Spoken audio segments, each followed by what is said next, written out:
First of all, before I start any presentation, we always deal with the state of the race. The state of the race is African people are dying. African people are dying in deserts. African people are dying in the jungle. African people are dying on concrete. We die so much we've gotten used to dying. We believe we should die young. We believe we should die barbarically. We believe we should die exploited, beaten down. We believe children should be shot in the head because we haven't done anything about it. If we haven't done anything about it, it must be acceptable behavior. African people are dying in the deserts, in the jungles, on concrete.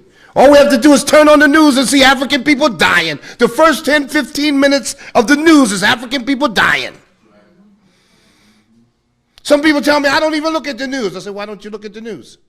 Because then white people lying. I say, why else don't you look at the news? Because all they got was one black folk done to another black folk. Then clean it up, because one day they won't have nothing to say about us. Not a word, because they ain't going to say nothing good. In Somalia, African people are dying.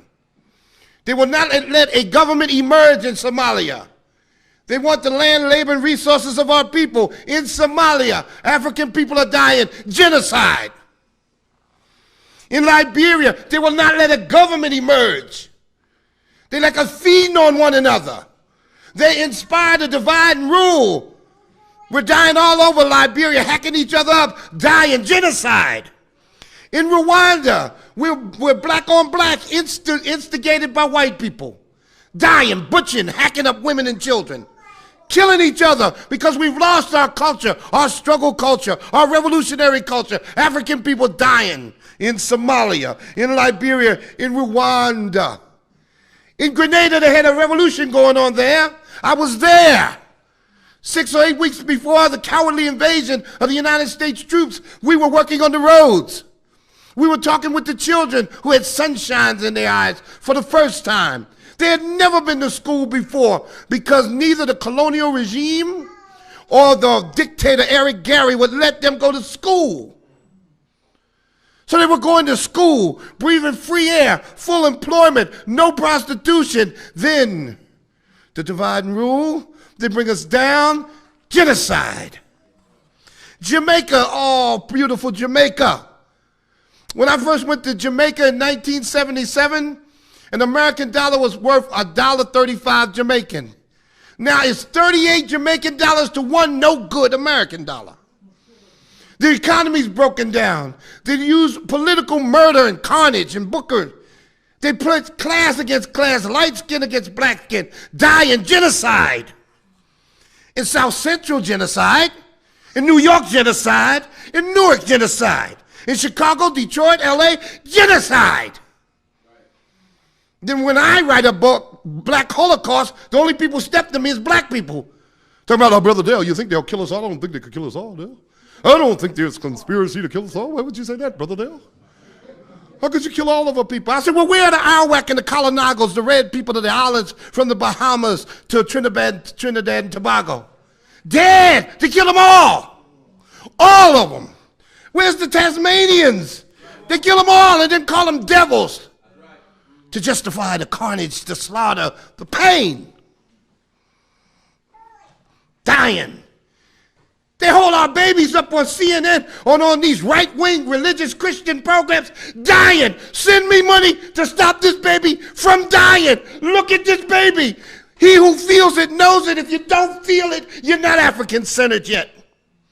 If you're not mad and pissed off and want to kill something, you're not African-centered yet. Matter of fact, you're not even human.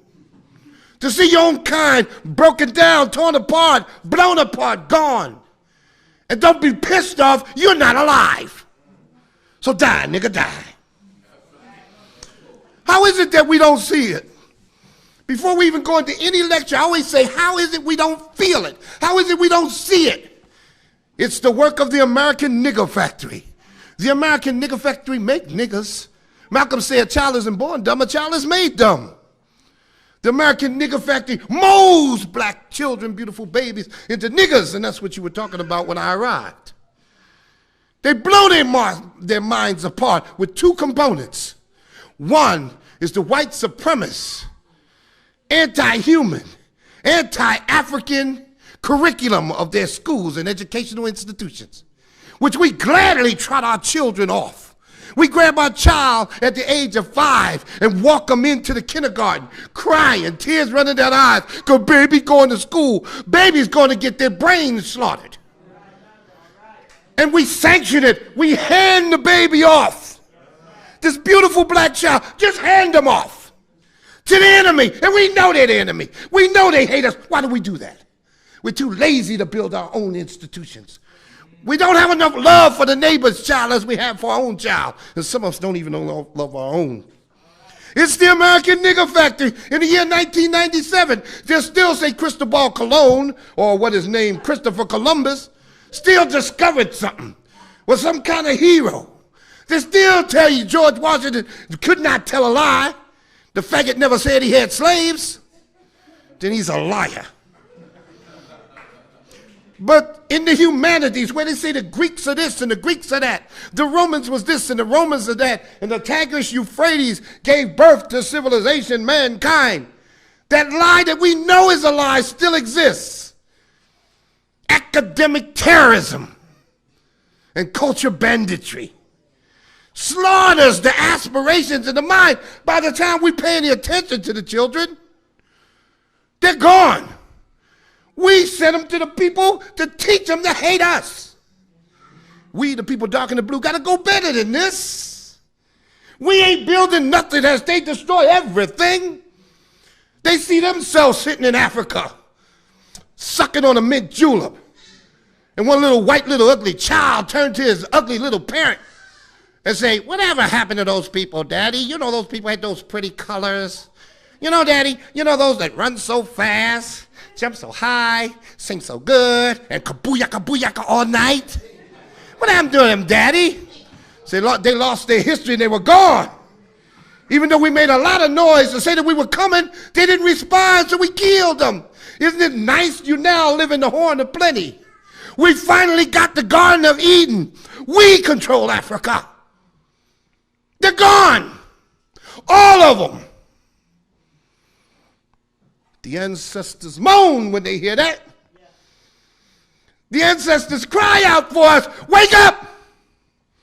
How much dying does it take to make us save something? How much dying does it take to make us respond? How much dying does it take to make us human again? Hue meaning color. So the American nigger factory scrambles the brain, hey? Makes chocolate white people out of our beautiful African child.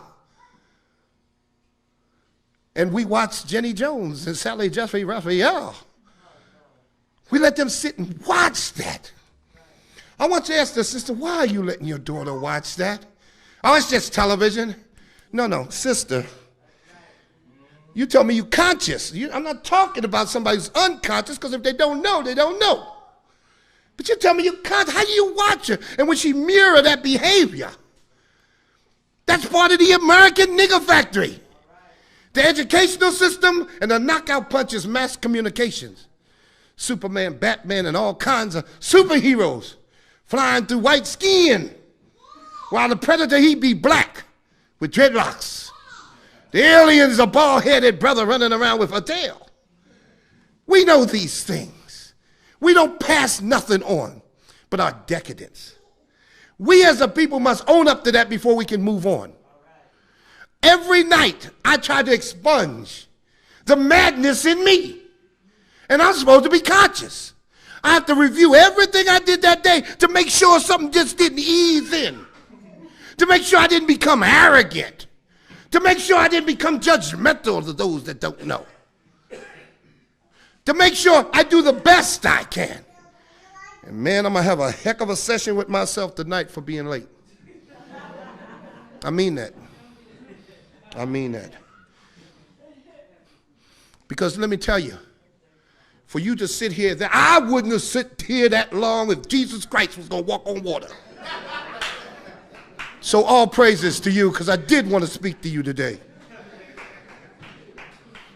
The American nigger factory, it works. It works good. It is a perfect system because it turns out niggers every day. They know they can't physically beat us. They know that if we in our right mind, that our intellect so surpassed theirs till they still wondering how the pyramids got there. How it sits on shifting sand, plotted by the celestial bodies, and ain't moved yet, but the London Bridge, it fall down. And the Leaning Tower pizza up there, wrong. You know, they celebrate that. They go and say, hey, look at what we did. And we done made the Leaning Tower of pizza. I said, that's interesting. Can I go in? No, you're making it fall down. Then what good is it? This is the best that we could do. Savage. What is revolution? This topic this felt good to me. What is revolution? Revolution is a process. It is not an event. I said, revolution is a process. It is not an event. So we've always been a state in the revolution. We've always been either winning or losing. We have always been moving forward or moving backwards ever since they snatched them first brothers and sisters off the beautiful shores of Africa. So we have to begin to think that we're always in the process of struggle with the enemy. Vicious struggle. As they tear things down, we build them up. As they tear them down, we build them up.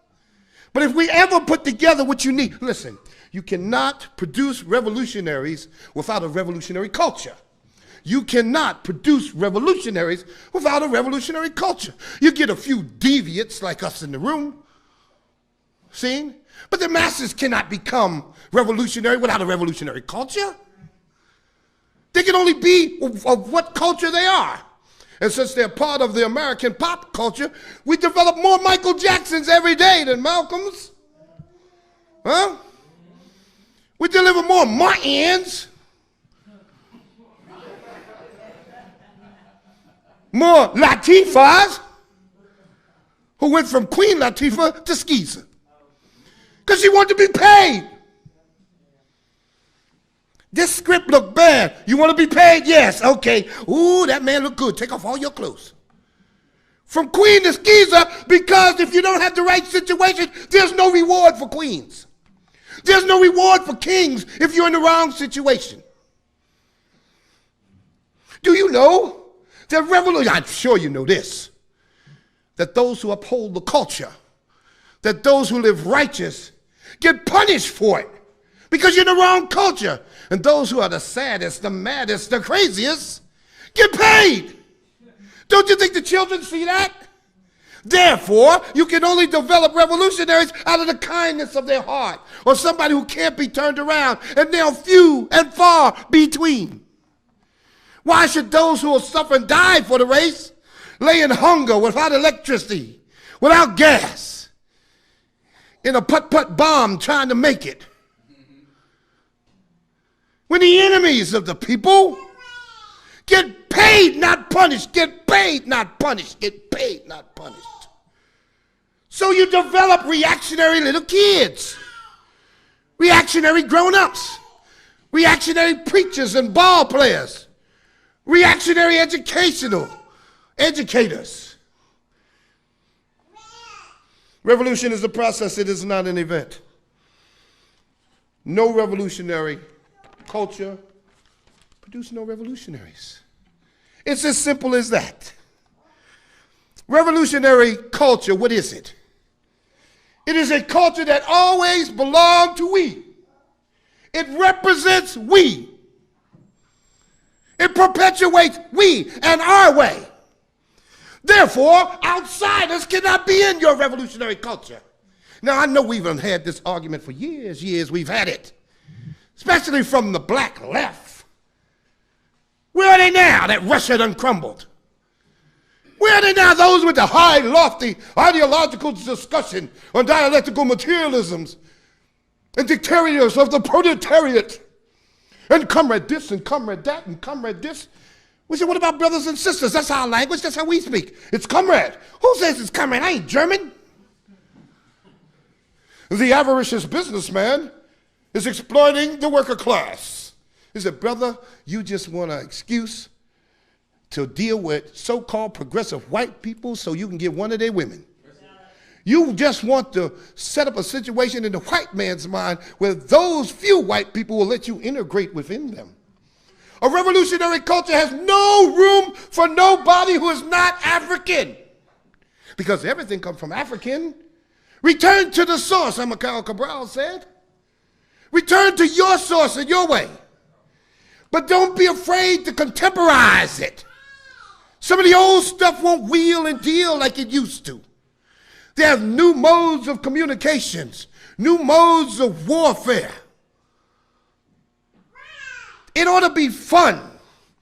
I tell the youth when I talk to them, you should feel like an African pioneer, reconstructing African society, reconstructing culture. Everything is at your feet.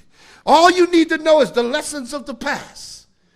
From Imhotep to Marcus Mosiah Garvey. You know, as long as you know those things, and if you use us as the wisdom reason, I don't even tell them we should lead them, because I can't point to enough people who can hold them down, who don't have baggage. Everybody trying to organize them to exploit them, especially Farrakhan, man, to use the youth as cannon fodder so he can build $1 billion empire. We're not far enough along to say that if you operate outside of African culture, how could you lead we? How could you lead we? If you don't see the red, black, and green when you get up, how could you lead me? How could you be in the same foxhole with me? If you use alien cultures and alien religions, how could you be down with me? You don't even love we. People talking about your hair straight as your eyebrows. All kinds of nonsense. We got to return to the source. We cannot let outsiders into our culture. Asian, Euro, no one. Dr. Clark once said, with 1 billion Africans in the world, how come we're always looking for somebody else to love us? And the elder is correct.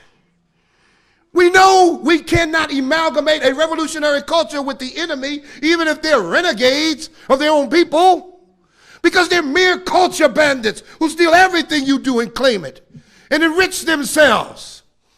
You think they're being close to you just like Paul Simon. Get all closer. Yeah, going to church. Oh, I belong to a black church. I was born Jewish. I belong to a black church. Oh. And instead of the people saying, sergeants are armed, kick this cracker out of here, they say, well, welcome, Brother Paul. Next thing, he on television singing, like a bridge over troubled waters. Yeah, I wrote that last night. He stole it. Copyrighted it. In his name. Now, if I want to sing my ancestors' music, I got to pay this Jew. They're the enemy, don't you know? They're the enemy. Culture bandits, the white left. It worked. All through the Black Power era, it was working. It was working. The white left, moving and grooving. Hey, listen to me.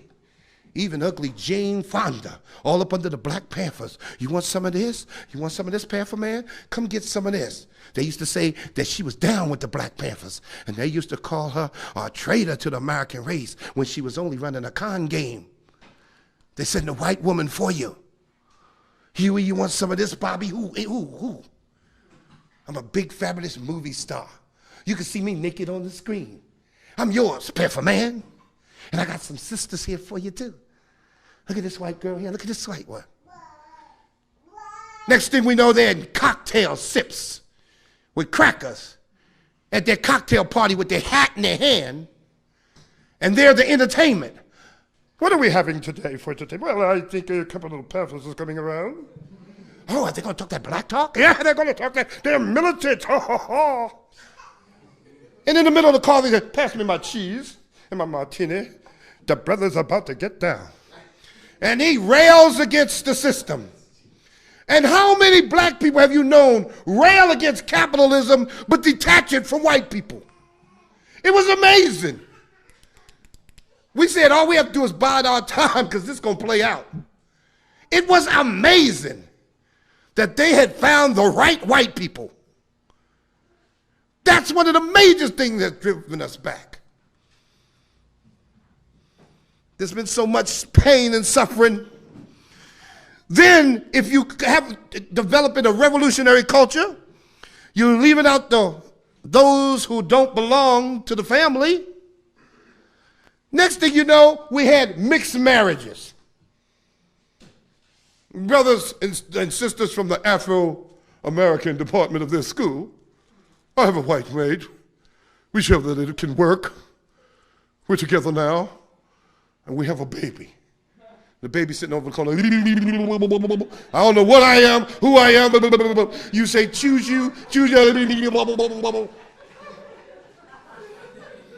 We got enough crazy ones that we drive beautiful babies ourselves. We ought to be ashamed of ourselves, of what we produce for our children in the name of love.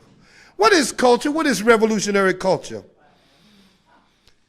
Revolutionary culture produces a revolutionary youth. Now, listen to me. These young people want to rebel. They don't know how. They don't have the examples. And we're not there instigating, motivating, and lifting them up. Listen to their music. Broke my glass. This is not my day. Broke my glasses. I expect to get hit by lightning in the middle of the night.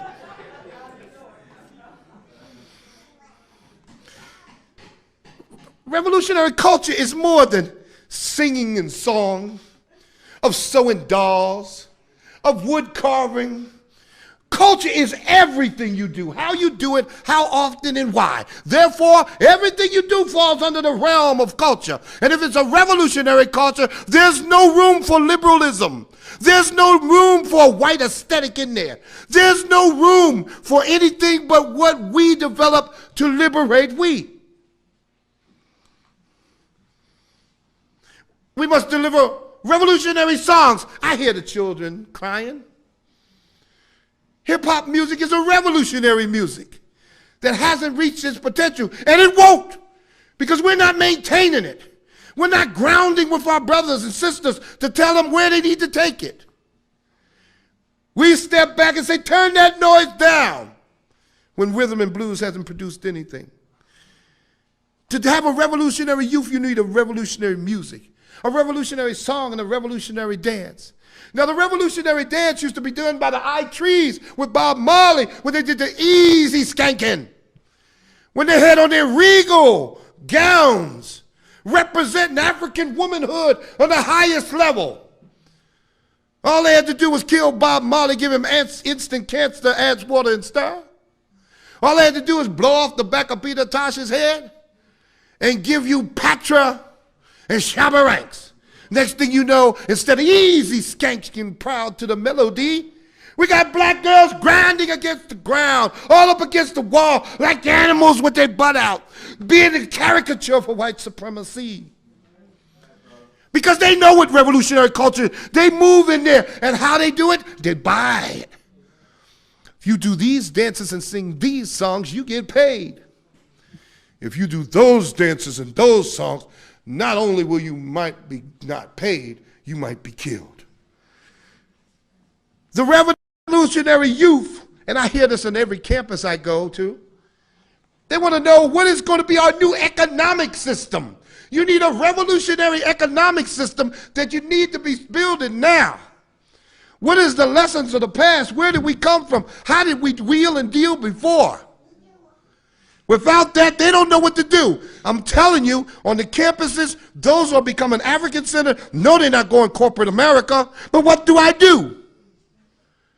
How do I do it with we? Elders, show me. We don't have a revolutionary military to protect our seeds. We don't have nobody to strike back when we struck down. Then we're not revolutionary yet. Hopefully we're coming. Malcolm was funny. He could be so exact. He said if you knew what revolution meant, you'd jump back in the alley. You wouldn't use that word. And you got people like KRS-One say revolution is basketball and basketball is the truth. It's a sad commentary, but I don't blame him. He hasn't been taught because we haven't set up enough institutions to teach him. A revolutionary not only need a revolutionary military, they need a people's militia. That means all of us should be training. All of us should know how to fire guns, how to survive. Huh? We should be getting our provisions ready in the basement. Because we know they're coming. They gotta come. Revolutionary cultures have a revolutionary women's organization to represent for the women. I have never seen a revolutionary country that didn't have a national women's organization to make sure that everything is done egalitarian, that the sins of the past are not passed on. Every revolutionary culture and government that I have ever seen had a national youth organization to make sure their needs are represented, and the advocates for that make sure that the revolution serves everyone. The revolution usually have the wise elders sitting there, not in a controlling factor, but to give advice. All of these things have yet to be produced. That is the result of the death. Not that the enemy is killing you. He always wanted to kill you. He always killed you. We haven't produced what we need to defend this race. Yet we say we're proud to be African, huh? So it's not so much what the enemy do. Because really, if they could put us all together right now, they'd kill us all. Really? And the liberals will say, oh, that's a shame. Oh my God. Jesus Christ. Okay, on with the next business in our meeting. Robert's Rules of Order. Roberts ain't gonna rule no more once we put together a revolutionary culture. So as you see, it's culture. It deals with food, clothing, shelter, health, education, police in the hood, and the military to deal with outsiders. If this haven't been built, then we haven't used our culture properly. We create culture like this, out of their waste material. We create culture. We can take some dirty oil drums and jam, jam, jam. We can take some broken turntables and all night long. But we don't know yet that culture is to liberate you. One of the reasons Sekou Touré would not let tourism come to Guinea, because he said it stagnates the people's revolutionary culture. So instead of building a culture for society, you're making little dolls and things to appeal to these Canadians and Euro this and Euro that and Americans. Little dolls and trinkets and bartering. As they walk through your world, celebrating that all you got is a little sunshine because we took all your precious materials, all your resources. We came and plotted and put our hotels at your beaches. Think of it now. Let's think of our situation for what it really is. Shit. They take all, in Jamaica, they're taking all the beaches, putting their decadent hotels. And then so their little woman could come into town and rent themselves a Rasta. And all over the island, you see a little white girl holding on to a black Rasta, riding up in the hand, get some of that ganja and get some of that. But when you don't take control of your culture, you allow for that. Revolutionary culture fosters, think now, all right, let's think. We done set up a revolutionary culture in here. Anything that's anti-African is out. Anything that is exploitative is out. Anything that's egotistical is out. And we begin to function and the children are working within that domain. You'll have a different child. They would have never seen none of these clown shows. Never in a revolutionary situation. We talk about arguing and rumbling. I never rumbled with my kids. Now when they leave home,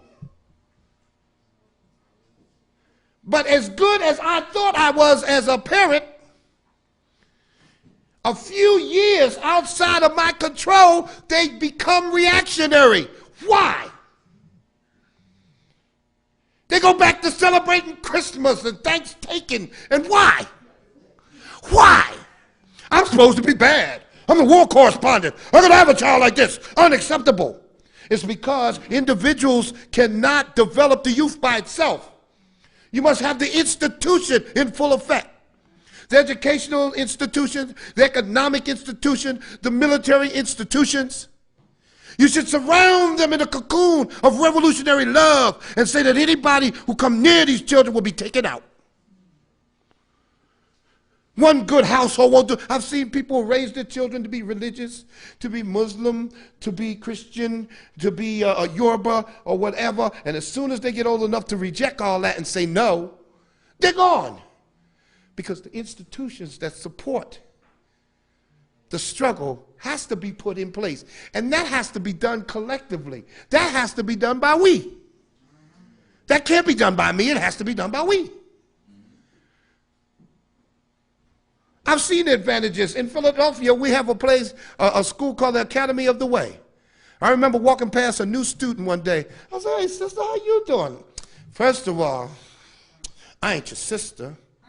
Second of all, this ain't no school. This is a house. There ain't no classrooms. Them bedrooms. By the time she graduated, she was a cold-blooded revolutionary child. In the top of her class, intellectually, emotionally in love with her people. Because this is what your institution do. And we didn't have her from cradle on up. We picked her up after the street had thrown her around a little bit. I know what we can do. How come if we have so much unemployment, we stand on the corner waiting for white people to come and organize our labor? How come? You know something? If the unemployed was revolutionized, they'd find jobs for all y'all. Because they say, when they got downtime, they get hardcore. Let's keep them working with us. That kind of culture will bring forth a new individual. That revolutionary culture will bring forth a child with loyalty, ready to sacrifice, because that's all they know. But they know more white stuff than they know African stuff. They have loyalty. Even hip-hop music, as much as I love it, and its potential as a revolutionary music, right now I'd be lying to you if I didn't say it fits snugly in the bosom of American pop culture. That's why they wear the baseball hats, the Timberlands, the hockey shirts. It's a tug of war of cultures. The white man ain't gonna let you just develop revolutionary culture without tugging and pulling and paying them off. Starting the East Coast, West Coast rivalry. Have them getting the gat on each other. But never shot, not one hip-hop artist, not one, ever shot one white recording executive. Not one. These dirty, filthy Jews and their other cracker dogs, not one has ever been shot. I tell them, don't tell me nothing about. Don't tell me nothing about East Coast, West Coast. Sucker MC and the sucker MC. That's talking about your brother. Just represent what you represent. But they can't do it alone. They're young. And they're betrayed. Badly. In a sea of cowardness. We hide. Even those who say we as bad as we want to be. The children at the Academy Away, another thing I learned is that love for their people. Even though we got the 8th grade and the preschoolers in the same school, if you have a white mentality, say, why they always got to be with me? Why my brother got to go with me? I'm tired of watching them. In an African setting, they know it's their job to nurture, to look out for, and they're proud of that job. I've watched them. I always learn, you know something, you don't learn nothing about revolution in a book. Revolution comes from practice. When you're in the street or whatever, by practicing it, you can find out what don't work and what does work.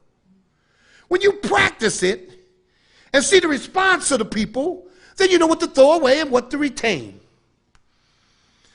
Revolutionary culture does something else too. We're at that state where we've developed a revolutionary culture. That everything has to come through our committees, our collective leadership, to be sanctioned as an activity, an idea, a notion, a piece of art that fits in the realm of the revolutionary culture. Revolutionary culture, by its mere existence, exposes reactionaryism, exposes things like Roy Ennis of CORE, organizing and recruiting African Vietnam vets to fight with UNITA and the South African Army against the interests of the MPLA, against the interests of SWAPO, against the interests of the people of Azania. Nobody came down on him. Drive a better car than you. Live, but did you know that the struggle in Azania didn't begin to come to its peak until they start putting that necklace around traders' necks? But before you do that, you can't be a bunch of wild renegades. We need to become organized. Revolutionary culture exposes reactionary thought and action. It exposes people who are charlatans. I thought we knew what revolution was until I seen people tromping off to Washington. I really did. I really did. I said, man, this Black Books Revolution is organizing people and we're coming together. Man, I overestimated it. We're tied up in emotional bullshit. We hugging and kissing and then coming back on trades like we just beat somebody's ass. Like we had won a war. And all we did is pray. Go to Washington, come back and hug each other. We knew we loved each other before we left. It also showed me we don't know who the enemy is. Nobody jumped on the enemy. And the people who were talking from the podium were reactionary. Duran Karingas. Hey, how does Maya Angelou, when I say reactionary, are pushed out of a revolutionary situation just by the mere existence of a revolutionary situation, how can she be your poet and Clinton's poet too? How can she speak to black men from a podium, 1.5 million of them, and be married to white men? What the hell could she tell me? Except that if I get a chance, I need to kick her in the butt. It's a con game. Everything in America is done by mirrors. It's a con game. We're being hustled at all times. I come through the era of black power pimps. You mean we don't know what black power pimps are yet? They produce nothing but confusion. They stir everything up and produce nothing but control. They are people brokers. They broker our pain into profit for themselves and themselves only. And we the people darker than blue still go for that. That's why we're being torn asunder all over the globe. That's why there's slavery in the Sudan, in Mauritania, in Iran. I walk, I crawl, wherever them damn Arabs are.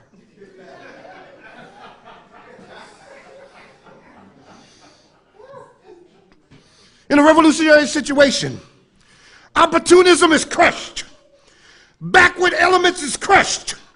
Exploitation is eliminated and destroyed. And those who bring those ideas, who would dare take we back for profit, are ostracized. Kwame Nkrumah used to say, forward ever, backward never. We are an emotional people. That's why we fill our churches and our temples. But even that's a joke. When I wrote Black Holocaust and people claiming there was no Holocaust, 10 years ago when I wrote that the CIA was putting drugs all over our community, no one believed me because I'm a black man.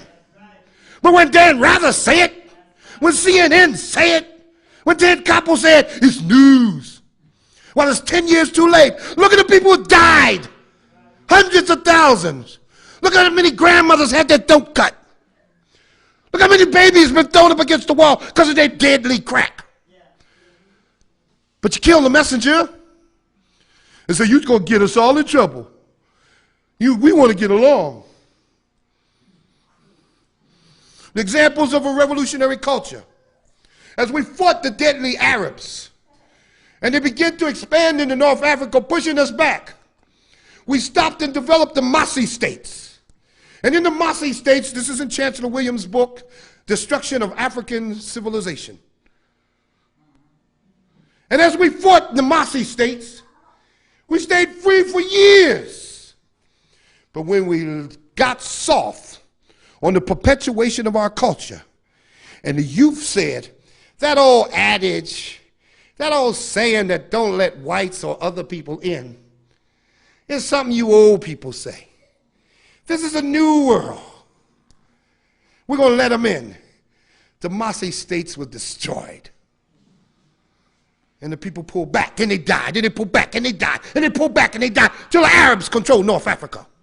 Well, the Arabs say now, we're going to come through the Sudan. We're going to take over Uganda. We're going to take over Tanzania. We're going to take care of Kenya. The Arabs say we sit on shifting sand. And oil is playing out. They're going to solar power, electric power, wind power, water power. We have no way to live. We have to go do what everybody else does. Pillage Africa. Destroy black civilization and live where they used to live. How do you think those Arabs got where they are? At the same time, they got slaves in 1997. Our people now, not nobody else. We, the people dark and the blue, allow slaves. As soon as somebody unfolds the story, 3/4 of the race and some of the academicians that know better, so I say, oh, there ain't no slavery in the Sudan. There ain't no slavery in Mauritania. But you're the one who taught me about slavery in the Sudan. That's a damn shame. I'm your student.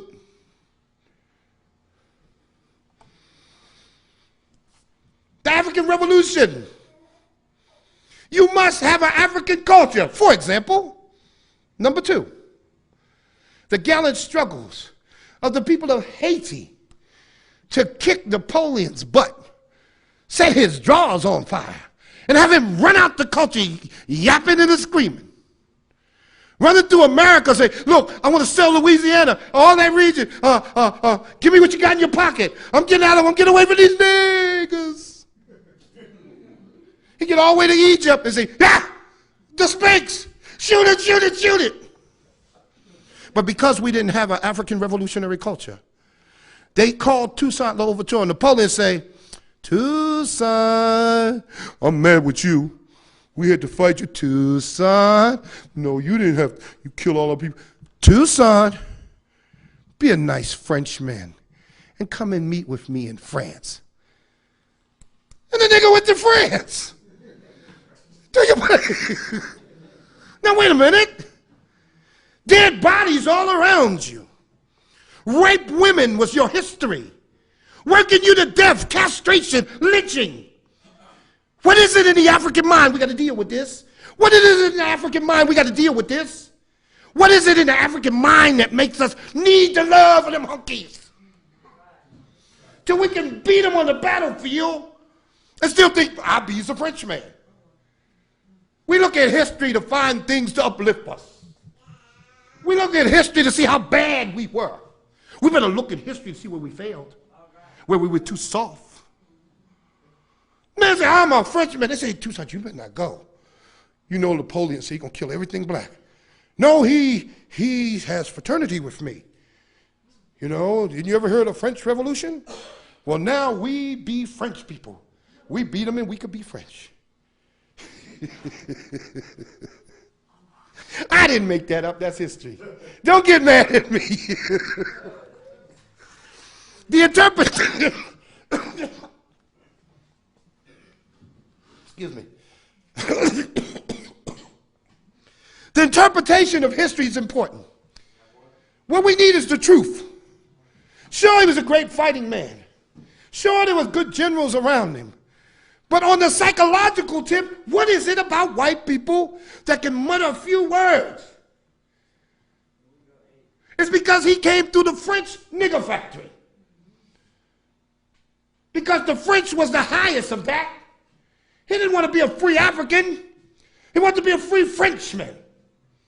The children of the Massey states said, they might have something we need.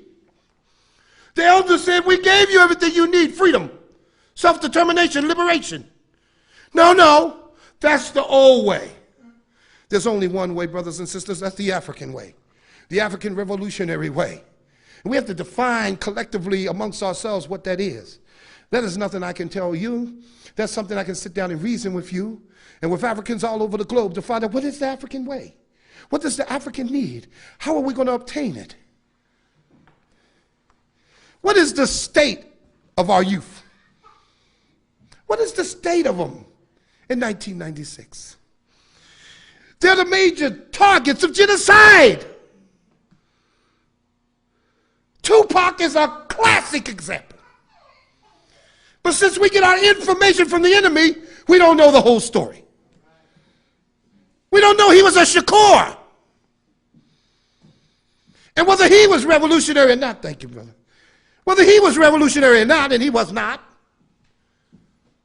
they knew what he could evolve into. He had to be destroyed. Because a good son avenges his family, his father, his mother.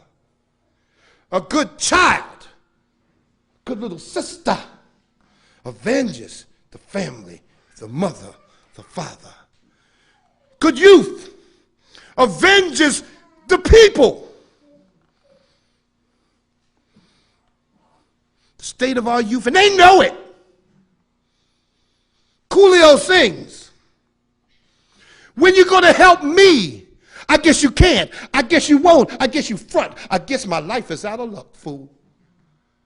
Is that not a call for you? Did he not say we saying prayers in the street light? Do you think children actually know how to get out of this dope jam that they're in? They were born in it. They were born in a dope culture, not an African culture. They functioned very well in it. The only thing is that the better they function, the better the genocide against their own people. But they were born in it. They didn't create none of this. None of the culture, none of the violence. A drive-by shooting didn't come from a brother in Africa riding by on an elephant and throwing a spear at another brother. It's the act of a coward. The same kind of coward that when they went to war put on all this steel and walked around.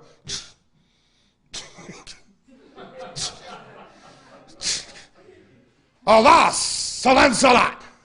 Shaka Zulu say, give us a small shield and a small panga, and I'll collect the world.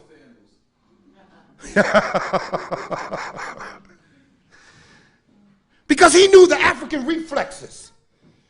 But they said, we're going to put on as much armament as we can. And all you do is push him open and watch him like a roach that can't get off his back. Oh, all right. Our youth know their genocide's target. They sing about it all the time. Do you know that the only revolutionary thought in African music at this point in time, the African music that is presented, because there's always revolutionary African forces putting together African music that we will never hear, because we let the white man pick what music we will hear. We don't even set up another system of trying to determine which artists should be supported and which ones should be rejected.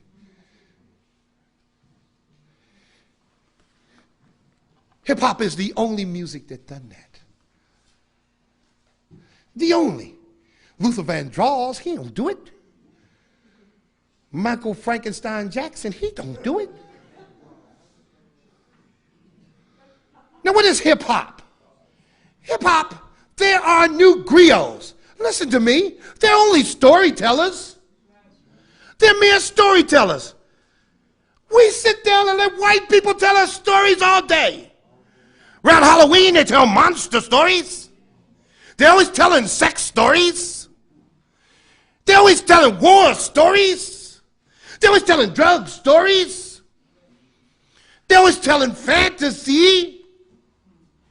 But when we tell a story, all of a sudden we are the story. They attack gangster rap instead of listening to it. Because if you listen to it, you can determine what the children need. What is missing in their ideological diet? What's missing in their information diet, and you supply that. Just like telling your child never to speak to them, lest the old heads used to say, don't speak unless you're spoken to. Boy, I used to always get smacked because I never knew how to shut up. Because they don't like what you say. You say it raw.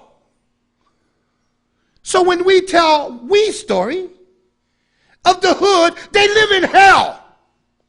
So how good could the story be? They're surrounded by drugs. They better know how to shoot. They better know how to hold their hands. The American nigger factory supplies them the view of womanhood. It supplies them the view of the macho man and the soap opera queen, and they play it out in their everyday behavior because it's part of pop culture. But when Fuji demonstrate to you what culture really is, when the Fuji show you that the youth know that in Britain, in France, and in the United States, they don't allow no more black immigrants. So they represent for the immigrants, especially the Haitians, who caught hell. We went to the Chrome Detention Center where they were holding the Haitians, remember, Deke? And tried to get in the door. I said, I'm Del Jones from Philadelphia. Here's my credentials as a member of the press. I want to go in there and see what's going on. I said, I said, Deke, what is this guy? He's talking Spanish. That's a they guarded by Cubans who don't even speak English. Ha! By the same old folks. You know what I'm saying? So we see them in the Chrome Detention, getting so depressed they used to run out in the swamp. And the KKK had a firing range, and they used to go hunting them down, killing them. Since they got on a boat, and nobody knows they're alive, nobody knows their name, they're easy to kill. They have John Doe killings, where squads of police just kill the homeless. Because nobody wants them, nobody's looking for them, they're easy to kill. Many times the body's not even claimed. Crack was devised. It is a demonic weapon. It was devised to destroy the black family and the youth. Crack was devised and rained down us by the enemy. That's an act of war. Anytime one people kill another, that's an act of war. How come we don't take it like that? We let people like Maxine Waters say, I call for an investigation of the CIA to check itself out. Check itself. Malcolm say, you take your criminal to court. But since we, the people dark in the blue, has not developed ourselves as the authority in our hoods, they play that game with us. We'll get a special prosecutor, okay? It's like having the clerk walking with Mandela, hand in hand. And he responsible for the slaughters of our children in Soweto. How can the state of the youth be any good as long as the family infrastructure is broken down, dysfunction everywhere? We don't have a common understanding of what family is anymore. We don't have a common understanding of what it's supposed to do. Its joys, its sorrows, its pain. Because we're in American pop culture and refuse to let go. We refuse to let go. Tell you what, if they told black people that you will be a full citizen of the United Snakes of America, if you kill all the militant, radical, cultural elements, they get to killing us so fast. They don't want to fight these people. They don't. They love them. Say, what will I do without football? What will I do without their lifestyle? This is all they know. Therefore, if we're going to develop a revolutionary African culture, we must start practicing amongst ourselves to show the advantages of collectivism. If we do that and we find out that, and they're looking at you all the time, do you think they need me to tell them somebody got foot and ass? Do you really? You think they're the very people who are suffering? But we haven't demonstrated that we can govern. And that's why when they do not let a government emerge in Liberia, in Nigeria, in Somalia, Rwanda, it says to the people subliminally and overtly that we can't govern ourselves, that our madness is wilder than the white man's madness because they don't see the invisible chains and strings pulling the people down. No political institutions. The few that we have, we're underdeveloped. How could we perpetuate anything? And I watch brothers and sisters like us get frustrated and then begin to talk about the people. Then begin to lose their love of the people. Then to begin to fight within their own structures, small as they are. If we understand the process, it would be clear. That's why we're going through this. If we understand the process, we understand that this creates madness in the best elements of us. We're in a mad situation. We're being loyal to your race, ready to die for your race. The race saying, I ain't asked you to die for me. I didn't ask you to be black. I didn't ask you to lose your job and stand up, wear dreadlocks in the office. You shouldn't be wearing them damn dreadlocks anyway. I didn't wear you to ask to wear African garb everywhere you go. I didn't ask you to represent, because I'm America, Fiddler. If you don't think they American, check out at the Olympic time. You've never seen so much red, white, and blue in the hood. Stars and stripes on their butt. The state of the race of our youth is economic despair everywhere. No jobs. And the conscious youth that I talk to going from campus to campus all over this country is they don't know where they fit. And if we don't tell them, they're going to fit right back in corporate America. Who are rejecting because of the information is so overwhelming that these demons of the night are stealing our space and time. They know their health care is no good. They know they're militarily unprotected. So everywhere I go, I see youth beginning to train themselves. And that's the repeat of the 60s. I mean, how does a novice teach themselves how to be a soldier? Seriously speaking. I don't care. Good intentions don't make revolution. Good intentions don't make revolution. I can't teach me to be a soldier. I need a soldier. You know? We need to set that up. When I find out all going through the South, they ain't playing. Everybody think the North is it, and they're going back to the land without any announcement. Because, you know, whatever we do, we're going back to the land.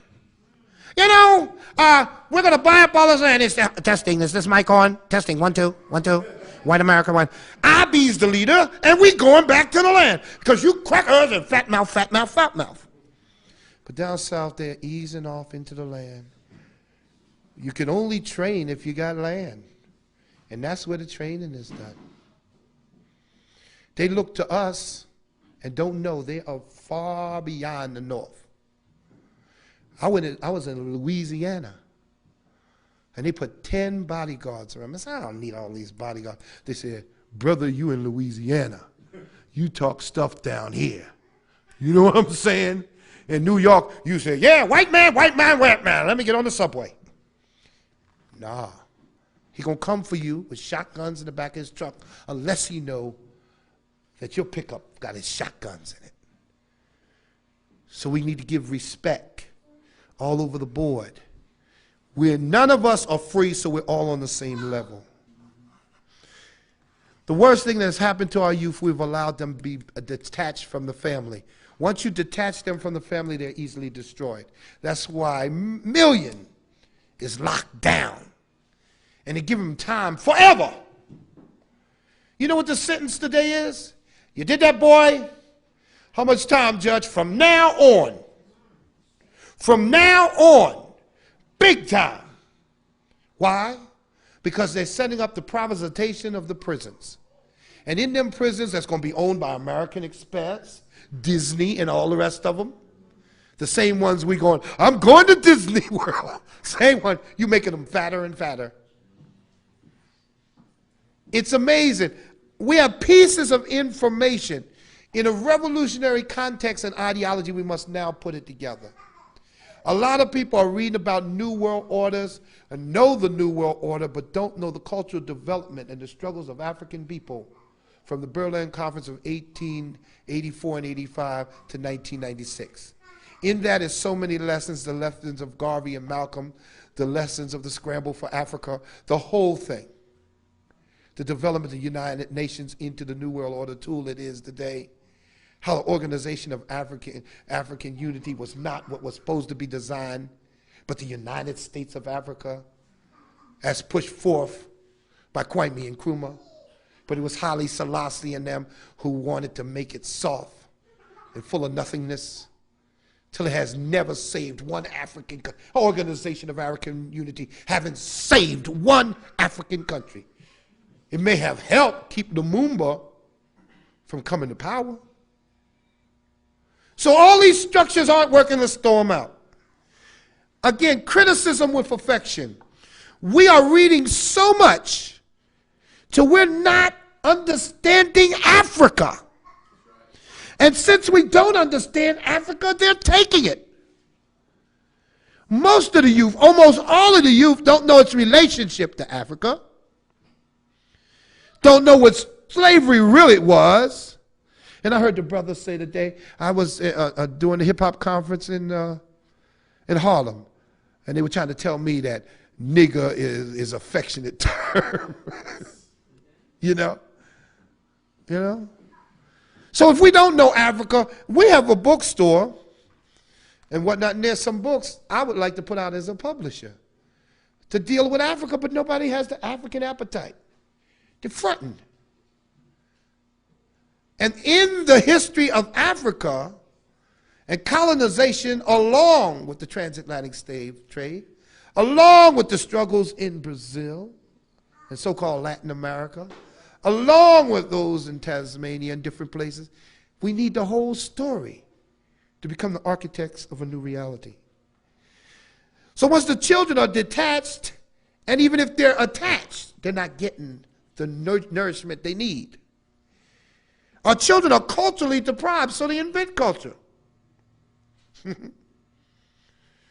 They say, well, Timberland boots is the thing now. Why Timberland boots? They're the most expensive boots. Oh. If you listen to rap songs, they always talk about flexing in my Lexus. Why? Because it's the most expensive car. And you hear them talk their fantasy. See, if you want to know somebody, know what they write. Know what they sing and know what they track. You can put your pulse on the youth. When they're talking about, flexing and partying all the time, and high all the time, blunted, 40 and all up. When you hear that, a whole culture has evolved around hip-hop that will destroy it. And in it, you find people like the Fugees, the Cool, J. Rue, Goody Mob, Public Enemy, Conscious Daughters. And it's not a few of them who are struggling in this tug of war to make the culture relevant. There's going to be culture. Now, is it going to be a revolutionary culture, which takes a lot of work and sacrifice, or is it just going to be American pop culture?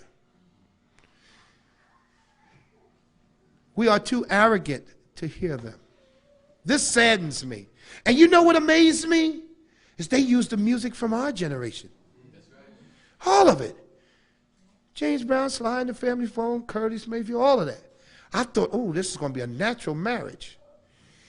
But they took James Brown. Good God, get it. Good God, get it. Get it. Soul man. And said, fight the power. I thought that was an upgrade myself. I thought we was going to conjugate them. But we rather hear the sexual noise. Oh, good God, get it. Fight the power. Shut up. Because you become my conscience. I'm ashamed. Some of it is that we are ashamed. We don't want to hear nothing from them. Well, Daddy, how did we get like this? I don't know. Instead of owning up. We better listen to our storytellers. Now is the time. Now is the time that Garvey had always talked about. Garvey said, black man won't know himself till his back is up against the wall. I say, can't you feel the coldness of those bricks? Can't you feel it? It's now or never. Garvey said this day would come. He said, look for me in the whirlwind. But we didn't know we have to produce the whirlwind. In the 60s, we almost had it. It took an extraordinary, let me defend the previous generation. It took a tremendous effort of the United States government's intelligence community to bring down the movement. And I tell every young boy, say, well, y'all nothing. Don't say nothing. I know more dead people who died for you than you dream of. I know people in jail all over this world from Grenada to South Africa. It took an extraordinary barbarism of the enemy to take us down. All right, then what did we learn? We learned they're going to come with everything. So we said, come on with it. They better come with everything. We was bad. Young boy was on my face the other day in Louisiana. Y'all just didn't do nothing. I think we're doing quite a bit. I said, you ever burn a city, boy? Huh? We burned 57 cities. Have you ever gone toe-to-toe with the police force? Did they ever have to call the whole army on you? Oh, no. Do you know the story of Mark Essex in New Orleans? You know he fought the whole police department? And from the 28th floor of the Howard Johnson, he took the head off of the chief of police? Do you don't know? You're from New Orleans, boy. Don't you ever tell me my generation they did nothing. The dead is all over. The arrests are locked down. Shakur, stepfather, was framed by Hoover and is in jail for the Brinks job for 60 years. That's why he wasn't there to say, Tupac, come here. I said, come here. What you doing out there, boy? You don't be doing it because that's what fathers do. Not only that, his real father was killed by the pigs. Asada had to flee the country. But we pretend we don't know. We pretend we don't know that boy was in the womb of his mother, locked down for the Panther 21. We don't pretend we don't know that Afemi Shakur was struggling for her people. That she ran to Baltimore to get out of the way of the FBI, who would tell her neighbors and her boss, she's a Panther revolutionary, get rid of her or you're in trouble. IRS is going to be on you. And then she ran to South Central and got to South Central about the same time they dropped the drugs in South Central. With no back, the Panther Party's destroyed. She turns to crack. He's out in the street selling it. It's the American nigger factory. And even the revolutionary family get eat up. So if you hear Tupac doing sensitive stories about a sister having a baby, or lift your head up, and then the next day talking about bees and hoes, schizoid, you say? Yes, he's good and schizoid. We all are. To be in America, you have to be schizoid. But no father, two fathers destroyed. Asada away. Nobody to reign the children, and they don't raise themselves. 1 minute he's sensitive, 1 minute he on the dance floor doing things, he don't know how he did that. He's full of self-hatred and pain. but sensitivity to the race, but don't know how to compute that into action. He's in the drug sales. He's in the showing false imagery. At the same time, he's giving a lot of money to the hood. That's schizoid. But not because he was born schizoid or a no good person. It started a long time ago when Hoover took down Garvey. It's all interrelated. Right now, they're dismantling the welfare state. They're dismantling affirmative action. They're privatizing the prisons. They're using biological chemical warfare on the people. They're developing a total police state. And we run around in confusion. Africa is torn asunder. Got us controlled in the Caribbean. Latin America, we're on the last rung of the ladder. It's time to see how great this race really is. It's time for us to rally. How do we develop a revolutionary culture? This is where I want to end. We should always end on how. I don't have all the answers to this. It's in the collective intellect of the people. But let me get the ball rolling. Revolutionary culture is consciously designed, consciously thought out. So now we know it has to be more than us representing for the race. We have to get with other people and build our little schools up. Do you know in the revolutionary wars for the decolonization and liberation of the African continent, both ZANU, Frelimo in Mozambique, MPLA in Angola, SWAPO in Namibia, the PAGIC in Guinea-Bissau, do you know their school system didn't stop? It accelerated. And the only thing they needed to have a school is back from the front lines and underneath the shade of a tree. And you tell me we can't build schools? I don't accept it. I'll never accept that.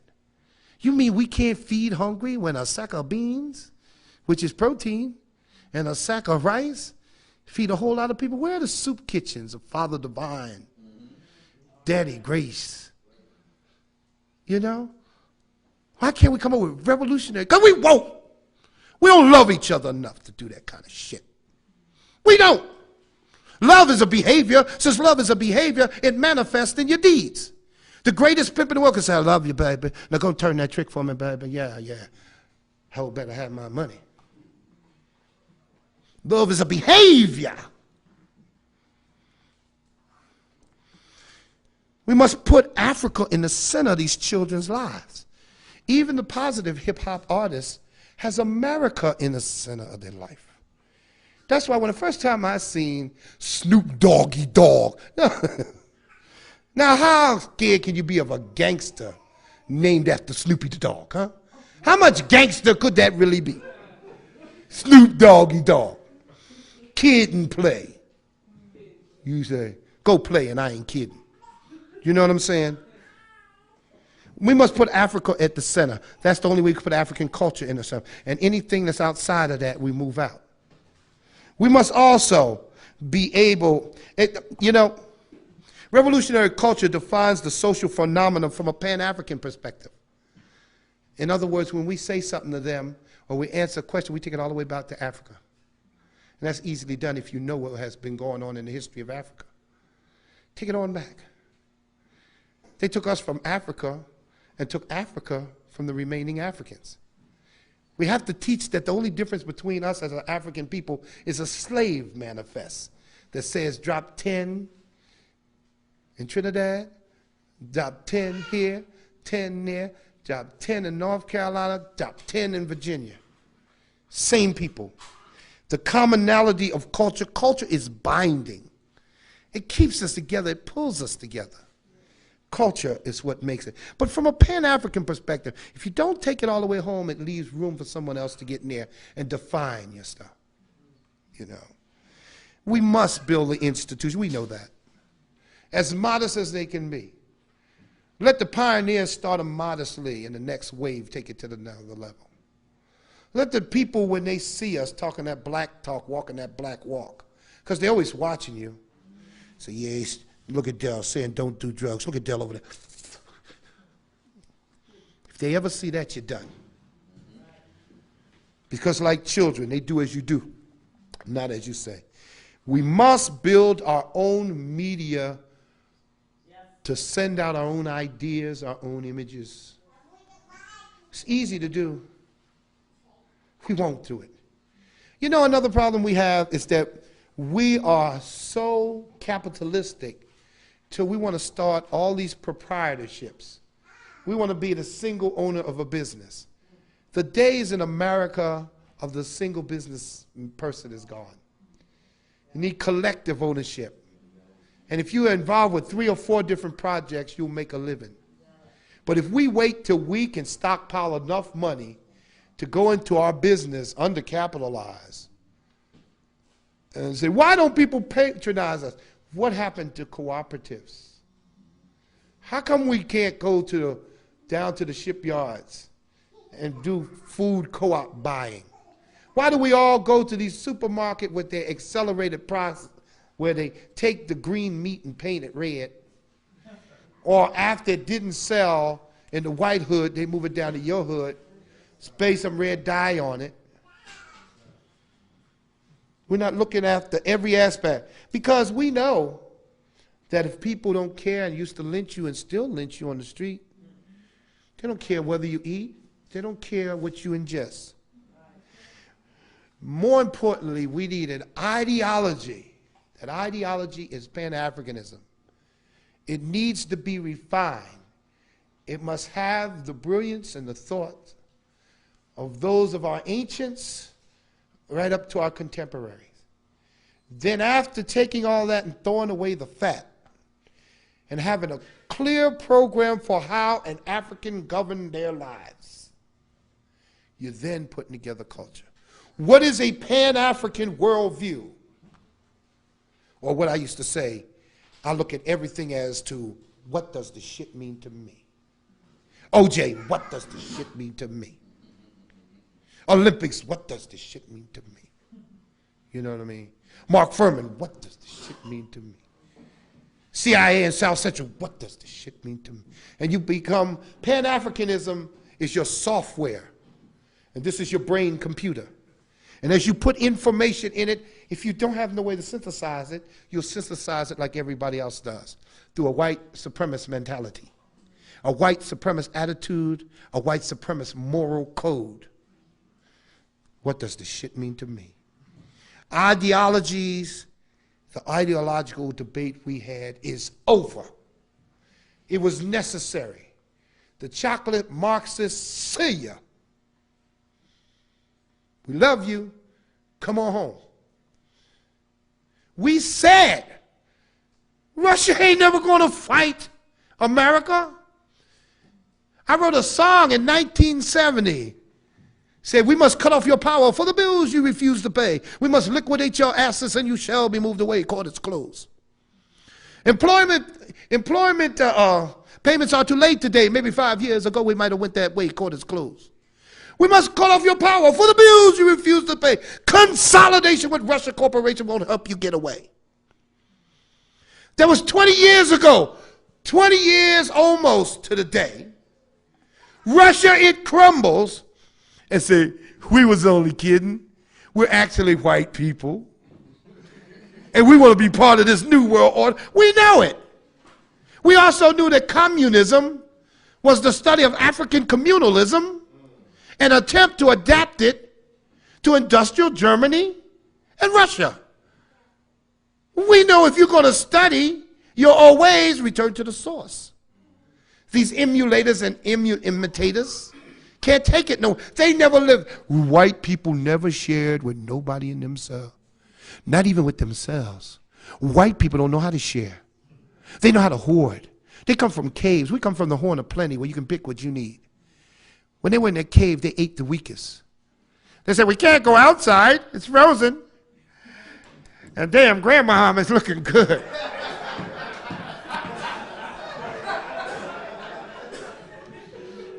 Tastes just like chicken. All the cannibal we supposed to be, every incidence of cannibalism had been them. Jeffrey Dahmer could eat black people in the middle of the hood. Nobody said nothing. That man up in Russia ate over 100 and something people. He like frozen food. Every incident.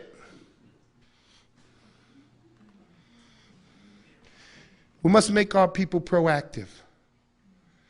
If I knew what I knew today, when we were in the streets in the 60s, our strategies and tactics would have been more deadlier. But we had no elders. The most hurtful thing a person has ever said to me, and some people have really gotten this shit off on me, you know.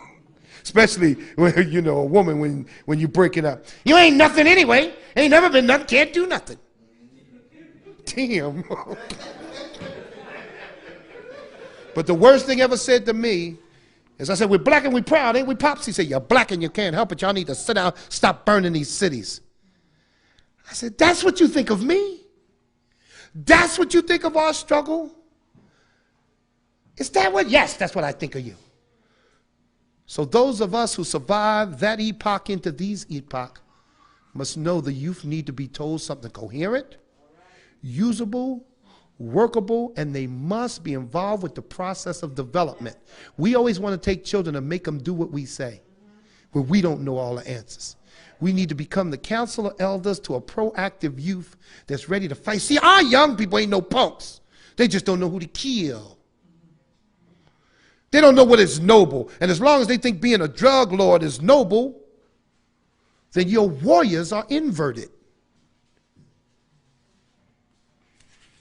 Finally, we must get control of our traders. I say it's time for us to begin to put ourselves together and start beginning to have conferences about our ideological development, and then take it to the point of setting up a provisional government of the Africans trapped in America, thereby passing laws that must be adhered to and being able to call war. The process will not be pure. There's going to be a lot of trial and error because there's a lot of confusion, and confusion is the enemy of revolution. But some confusion has to be worked out. It can't be just debated out. I wrote 4 books. To me, books are organic. They're living tissue. They have a life and a reason to exist. When I went to college, I went in thinking about culture bandits, how they steal our musical culture and just run rampant with it and claim it, profit from it, rearrange it, bastardize it, and isolate those who do the most progressive work and pay off those who are the most foolish. So I wrote Culture Bandits 1. Culture Bandits 2, which I consider my best book, The Annihilation of African Images, didn't sell that good. And I was perplexed. I said, I'll never write better than that.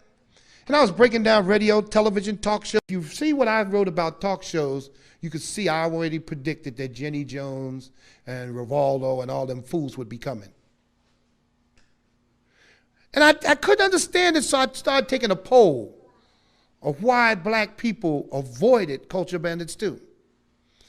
And I kept hearing over and over, all you talking about is black people. You see what? Black people, you talking about black people. I don't want to read about you talking about no black people. I said, well, Jim Brown wrote in his book, Out of Bounds, that he loved to go to Hugh Hefner's Playboy Mansion. And when he walked in, he loved to hear the classical music.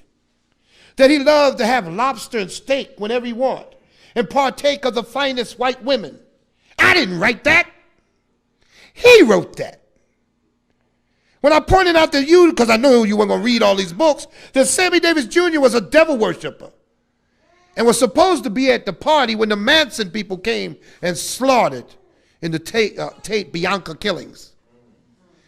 And he said, I only like that because I had access to orgies and white women. He wrote that in his book, Why Me? And all these different books that I came through about Iman and Spencer Haywood, books like people like Dennis Rodman can write, Unashamed. And the people say, I don't want to read that. You mean you don't want to know the truth? You want to read about Imhotep? Yeah, we be bad. And we had more than one and still got more. But you don't want to go over there and do the hard research. You want to read about Nzinga, Harriet Tubman, Hatshepsut. I read about them too. Love it, upliftment. But I want to read about Maya Angelou, Pearl Bailey, and other Uncle Toms and Uncle Thomasinas. We're getting into this thing wrong. We're not doing objective study.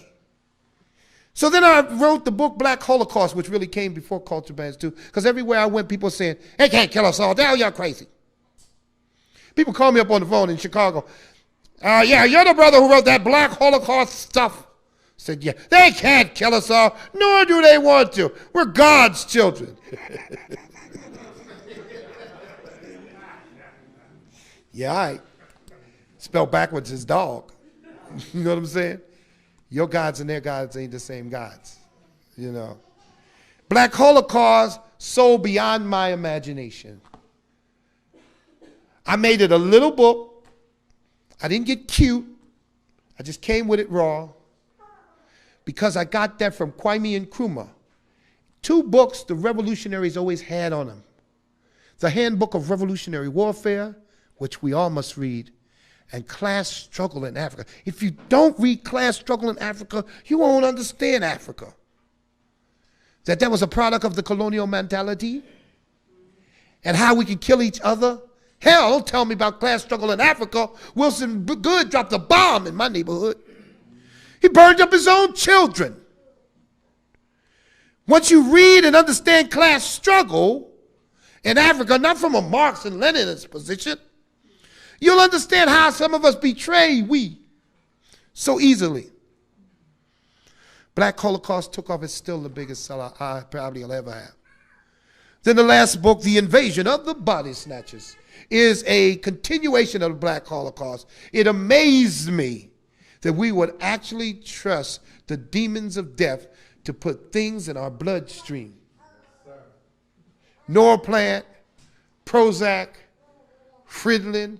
The new thing is nicotine patches, flu shots, immunization. They killing us softly, but not with their song. So these were organic. My next book will be called The Black Warrior. And it will document our strategies and tactics and our heroes and sheroes since the ancient days and take it right on up to 1996. Because the young brothers always looking for when we fought somebody and won. We won in Angola. We won in Mozambique. We won in Guinea-Bissau. We won in Zimbabwe. How do we win wars and don't celebrate? Till our children actually think we never fought these people. We ain't only fight them, we whipped their ass. 1975, Angola, Mozambique, and Guinea-Bissau. 3 countries in 1 year. Portugal collapsed. How come we're not teaching them that? So we end by saying, I'm glad you stayed.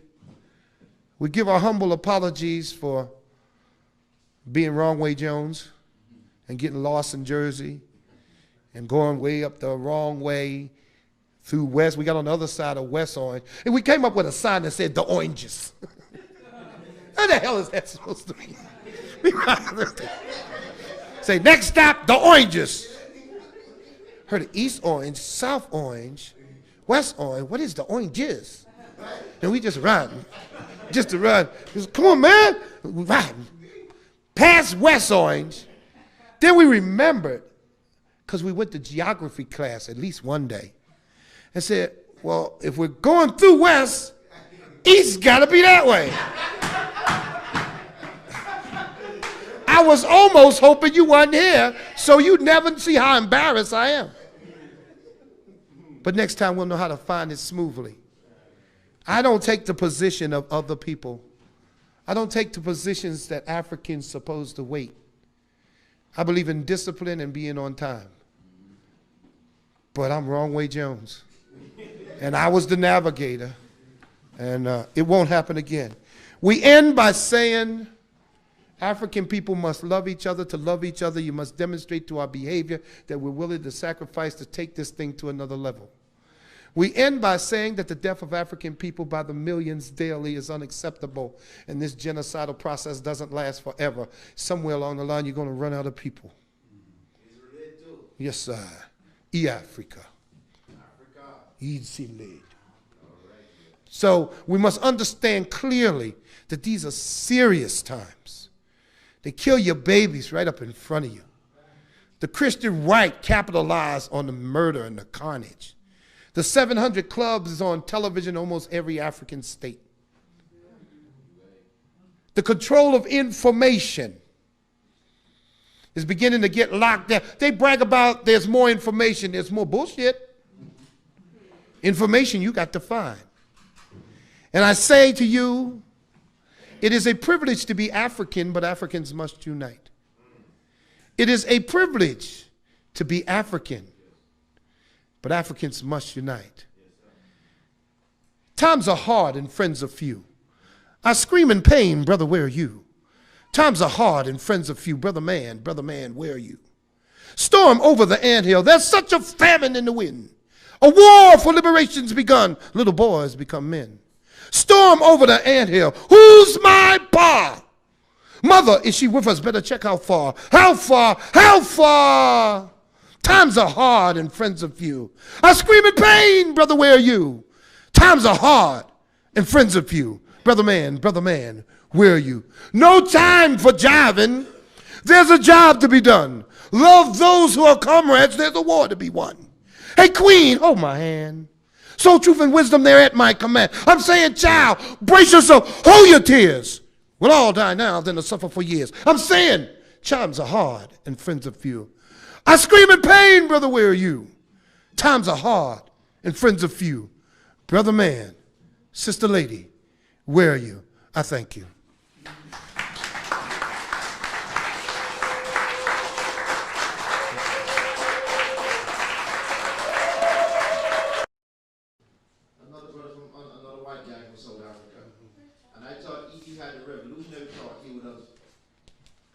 Abstain from fighting the brother. What do you think he should do, or what is your opinion on that?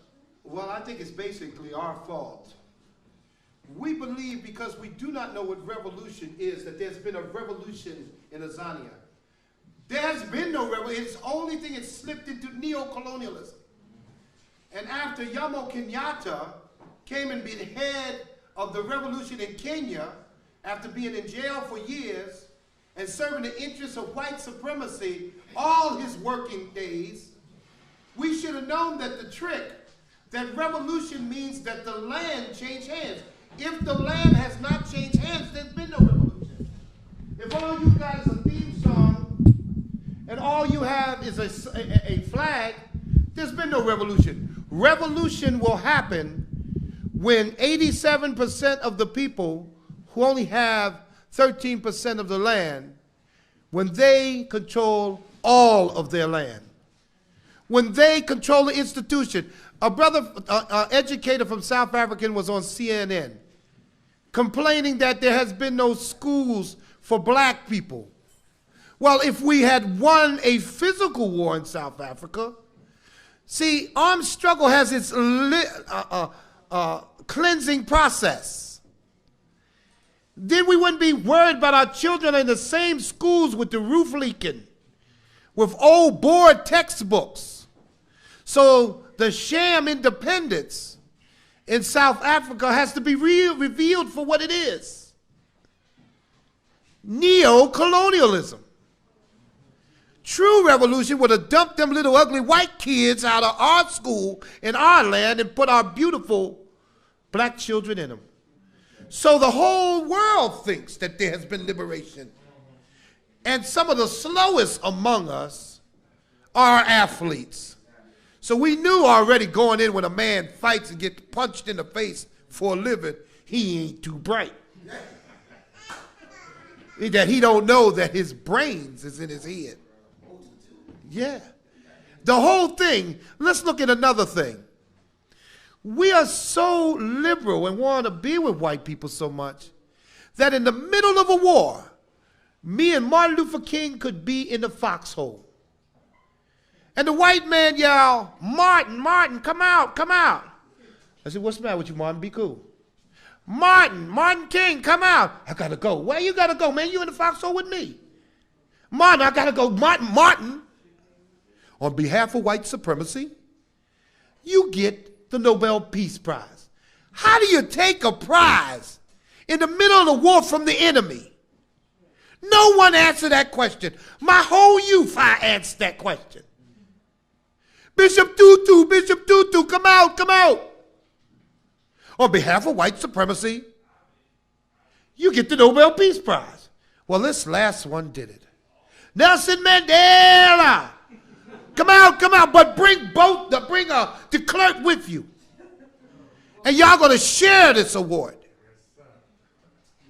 Do anybody know who Albert Nobel was? What did he come up with? Dynamite. That's their idea of peace. So the sham, because we're not doing critical thinking, and there's nothing wrong with us. We're not backwards. We're not ignorant.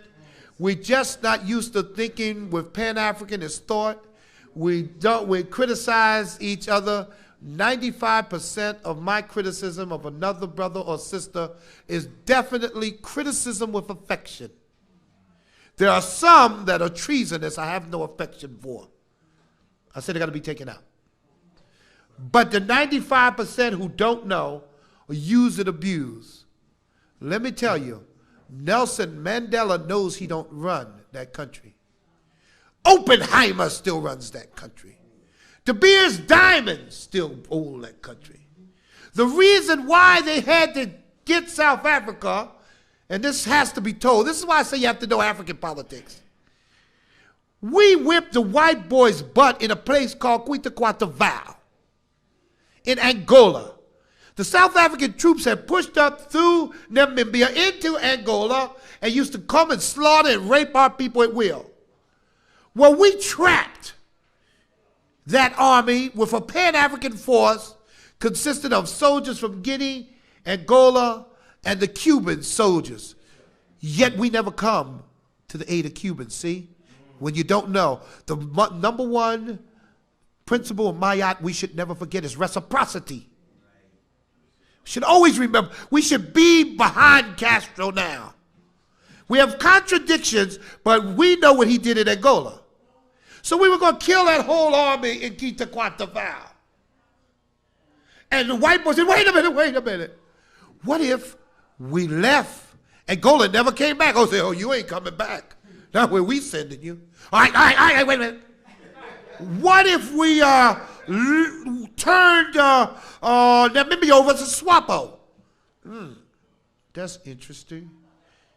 That's not enough. Well, what if we dismantled apartheid and brought out Nelson Mandela? That's how he got free, through the gun. It wasn't through the soft heart. Look it up. Matter of fact, in my new newspaper, which I'm going to send here, I don't know whether anybody's seen my paper, The Eye of the Storm.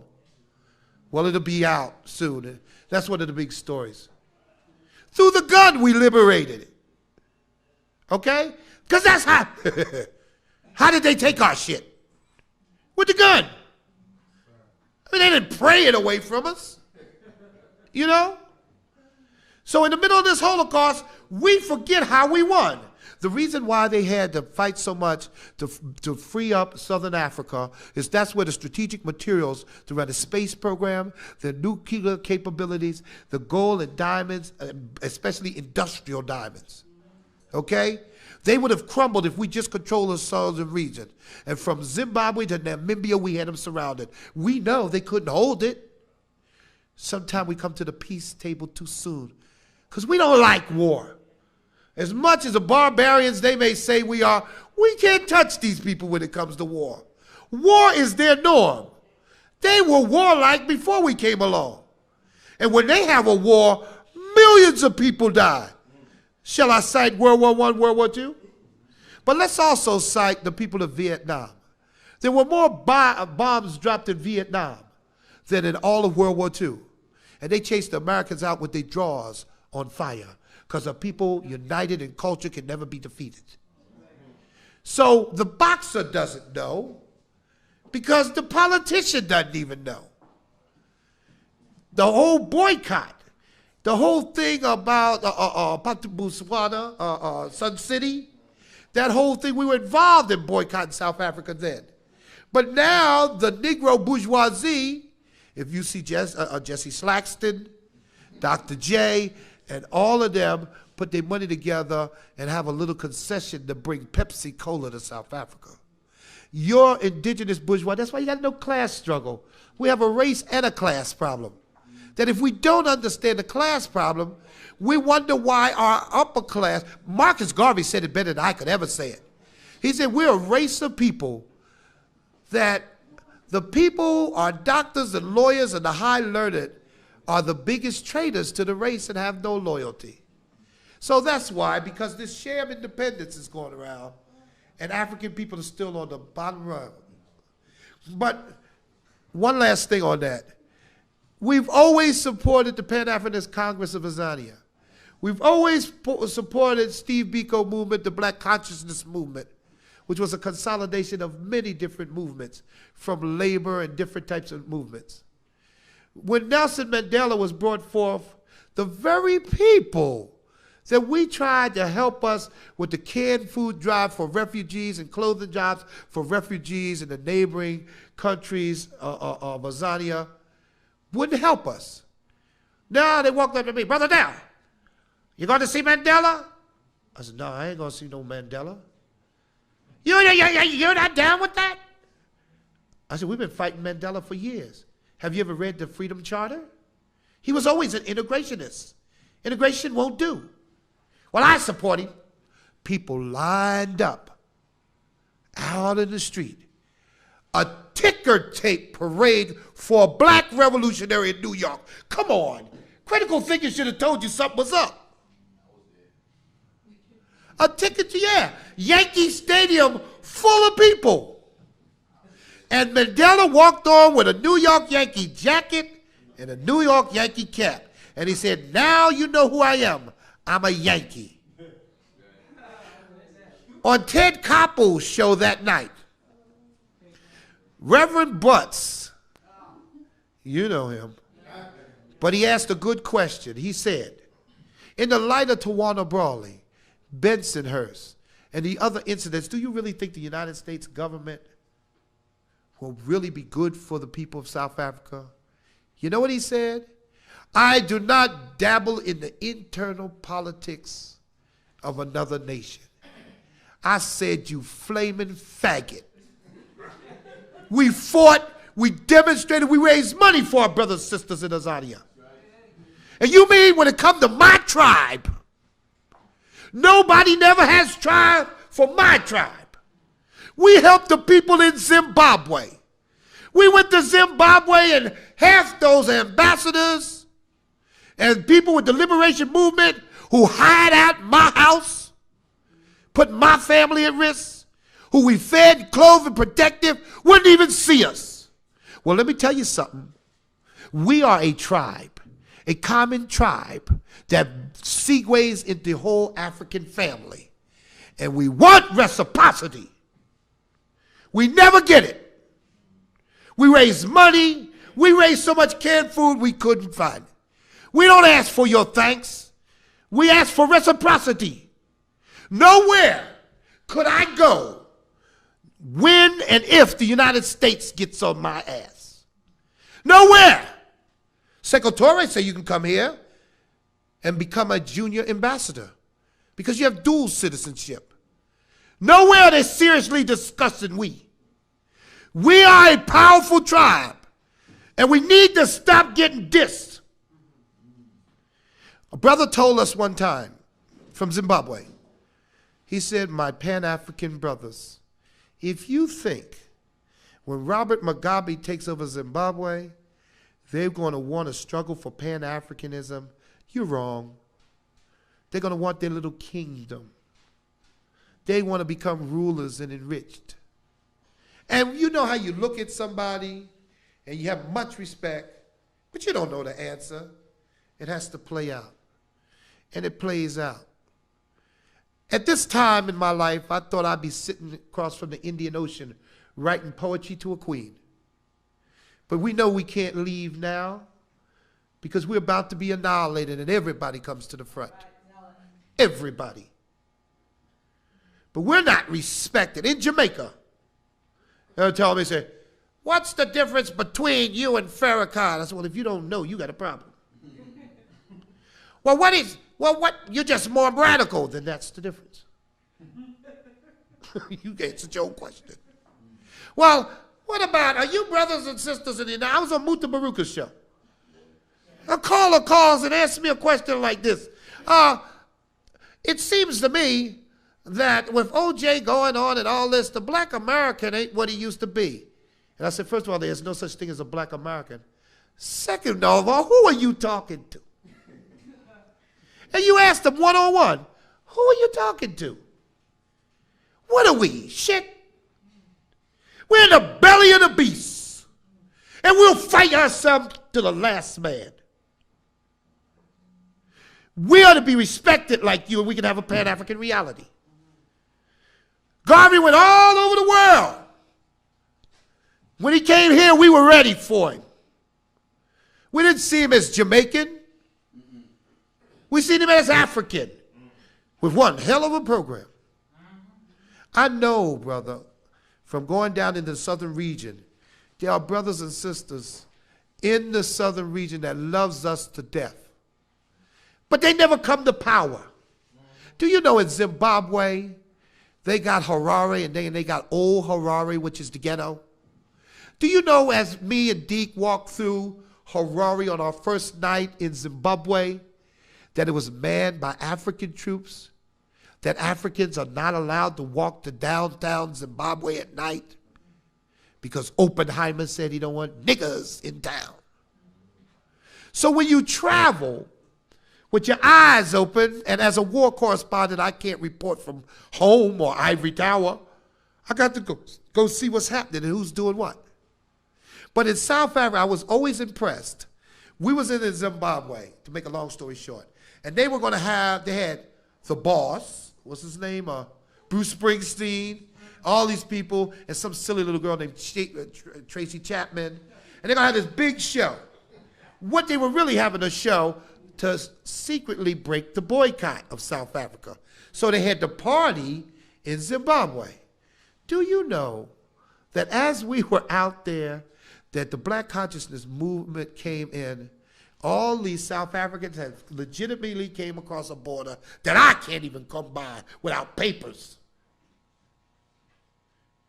That's a problem, isn't it, brother?